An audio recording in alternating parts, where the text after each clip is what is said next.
सभी भक्तों को श्री शिवाय नमस्तुभ्यम हर हर महादेव। 17 दिसंबर सोमवार के दिन के ये 7 उपाय जो आपको रोगों से मुक्त कराएंगे। जीवन में कितना दुख चल रहा हो और उस दुख की वजह से आपको रोना आ रहा हो तो बस 15 दिन का उपाय। किस प्रकार से करना है ये उपाय, चलिए तो उसकी जानकारी देते हैं। सबसे पहले नंबर पर पहला उपाय जो कि सोमवार का है, मिट्टी के पात्र का जल। यदि आपका बच्चा मंद बुद्धि है, बुद्धि विकार से विकलांग है, तो उसके लिए एक मिट्टी का पात्र, फिर वो दीपक ही क्यों ना हो, जो दीपक आता है मिट्टी का वो ले लीजिए, उसमें जल भरकर रख दीजिए। और उसके बाद में जो भगवान शंकर का शिवलिंग होता है, सोमवार के दिन आपको जाना है भगवान शंकर के शिवलिंग के पास में। और शिवलिंग में जो माता अशोक सुंदरी का स्थान है, उस स्थान पर जो जल होता है, कौन सा जल, वो मिट्टी वाला जल जो आपने दीपक में भर के रख रखा है, उस जल को माता अशोक सुंदरी के स्थान पर समर्पित करना। चाहे वो 2 बूंद जल ही क्यों ना हो, उसको समर्पित करना और उस जल को झेल कर लेना किसी पात्र में, वो जल। और साथ ही साथ में एक बेलपत्र। यदि 3 सोमवार आप अपने बच्चे को खिला देते हो, बेलपत्र खिलाने के बाद में वो मिट्टी के दीपक वाला जल उसको पिला देते हो माता अशोक सुंदरी के स्थान पर समर्पित करके सोमवार के दिन, तो आपका बच्चा मंद बुद्धि विकार से दूर हो जाता है और बुद्धिमान हो जाता है। कीजिए सोमवार के दिन ये उपाय। अगला जो उपाय है वो है 2 बूंद जल वाला उपाय। 2 बूंद जल वाला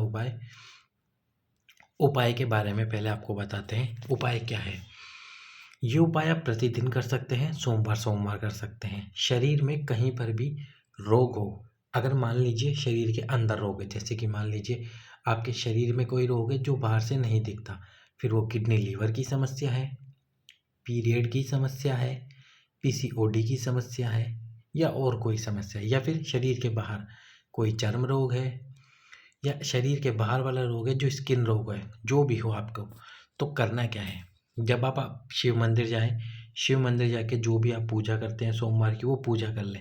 जब पूजा कर लेंगे ना आप, तो पूजा करने के बाद में जैसे आपने भगवान को हाथ जोड़ दिए, अब बस आप शिव मंदिर से बाहर निकलने वाले हैं। तो उस निकलने से पहले, यानी शिव मंदिर से बाहर निकलने से पहले केवल 10 सेकंड पहले करना क्या है, जैसे कि आप ये देख रहे हो शिव जी के शिवलिंग से जल होते हुए इस स्थान पर नीचे गिरता है, तो ये जो आप देख रहे हो स्थान, इस स्थान से जल बूंद बूंद टपक के नीचे गिरता है। तो इसी जल को आपको लेना है। लेना कैसे, तो ये देखिए, जब पूरी पूजा हो जाएगी तो इस प्रकार से आपको हाथ लगाना है, और हाथ लगा के जैसे ही 1 बूंद जल आपके हाथ पे गिरे, उस जल को उसी समय पी लेना है। और जो आपका रोग हो उस रोग का स्मरण करना है।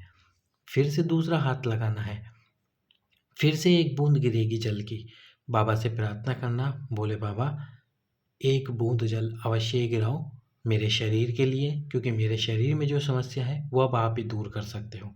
थोड़ा इंतज़ार करना, 5 सेकंड, 10 सेकंड, 1 मिनट लग सकती है बूंद गिरने में, लेकिन ये बूंद गिरेगी ज़रूर। जैसे कि आप देख रहे हो मेरे हाथ पे भी ये बूंद गिरी है, गिरेगी ज़रूर। जब दूसरी बूंद गिर जाए तो यदि शरीर में चर्म रोग है, कहीं पे स्किन समस्या है, वहाँ पर उस जल को लगाएं।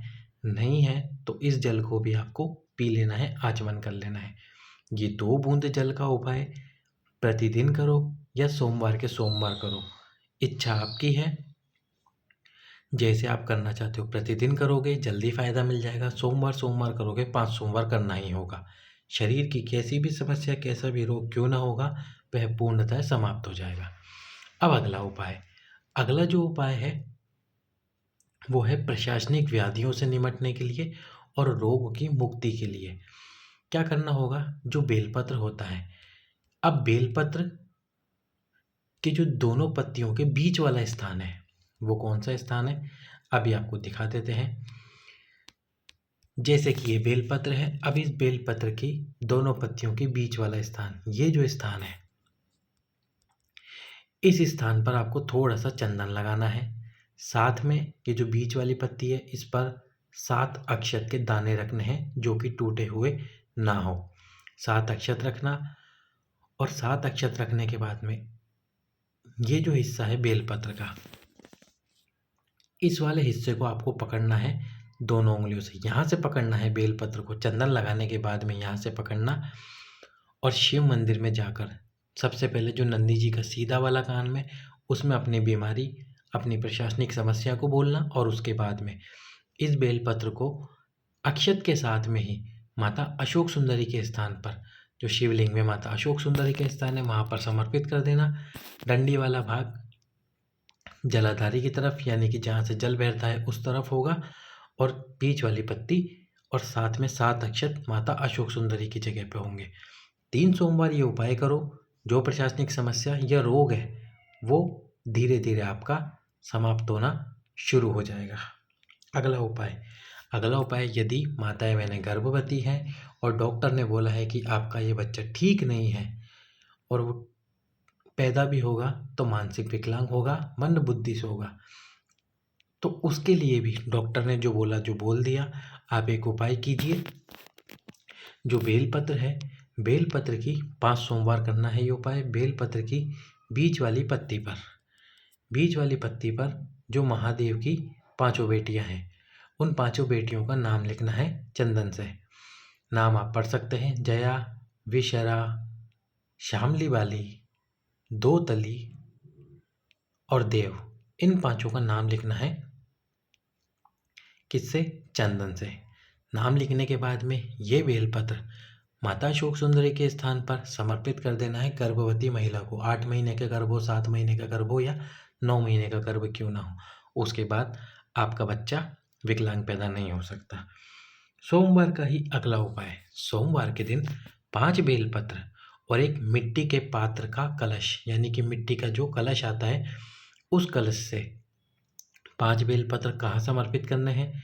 पहला बेलपत्र माता अशोक सुंदरी के स्थान पर, डंडी का भाग जलाधारी की तरफ। दूसरा बेलपत्र माता पार्वती के हस्तकमल पर। तीसरा बेलपत्र शिवलिंग के ऊपर। जब शिवलिंग के ऊपर समर्पित करोगे, आप जिस भी दिशा में बैठे हो आपके विपरीत उसकी डंडी होनी चाहिए। चौथा जो बेलपत्र है वो समर्पित करना है जहाँ से जल बहकर नीचे गिरता है, इस स्थान पर। और 5वां और अंतिम बेलपत्र अशोक सुंदरी के स्थान पे स्पर्श करा के नंदी जी का जो एक पैर ऊपर उठा हुआ होता है उस पैर के पास में समर्पित कर देना है। ये 5 बेलपत्र समर्पित करने के बाद में मिट्टी के पात्र से एक कलश जल, यानी कि जो मिट्टी का पात्र है उसी से एक कलश जल समर्पित करना है आपको। वो पात्र मिट्टी का होना चाहिए। कैसी भी समस्या या दुख तकलीफ क्यों ना चल रही हो आपके जीवन में, कैसा भी दुख क्यों ना हो, वह पूर्णतः समाप्त होगा। अगला उपाय, यदि आपकी आंखों के नीचे काले घेरे हो गए हैं, स्किन पर कोई समस्या हो गई है, स्किन रोग हो गया है, तो रविवार की रात्रि घर में जो भी शंख हो उस शंख के अंदर जल भर दीजिए, उसके अंदर एक तुलसी का दल डाल दीजिए और साथ में पंचरत्न, किसी भी पंसारी की दुकान पे आप जाएंगे उससे पंचरत्न मांगेंगे, वो दे देगा। बिल्कुल छोटे छोटे आते हैं वो पंचरत्न। उन पंचरत्नों को उस शंख में डाल दीजिए और उसके बाद में सुबह उठकर वो शंख का जल जिस भी जगह पे आप स्नान करते हैं और जिस बाल्टी से पानी लेते हैं उस बाल्टी में डाल दीजिए। केवल लगातार 15 दिन इस उपाय को कीजिए, सोमवार से शुरू करके। कैसे भी स्किन की समस्या, आंखों के नीचे काले घेरे होंगे, यदि आपका चेहरा साफ सुथरा नहीं दिखता तो वह साफ सुथरा दिखना भी प्रारंभ हो जाएगा। अब सोमवार का अंतिम उपाय क्या है? जब आपकी आंखों में आंसू आना प्रारंभ हो जाए या फिर रोना शुरू हो जाए तो या तो 3 सोमवार या फिर केवल 15 दिन, 3 सोमवार या 15 दिन ये उपाय करना है। एक अक्षत का दाना जो कि टूटा हुआ ना हो, बिल्कुल साबुत हो, उस अक्षत के दाने को अशोक सुंदरी के स्थान पर स्पर्श कराकर महादेव के शिवलिंग के ऊपर समर्पित कर दीजिए। कैसा भी दुख तकलीफ या फिर जीवन में रोना आ रहा होगा, 15 दिन के अंदर अंदर आपका रोना बाबा भोलेनाथ समाप्त कर देंगे या खत्म कर देंगे, आपके रोने को खुशी में परिवर्तित कर देंगे। सभी भक्तों को श्री शिवाय नमस्तुभ्यम।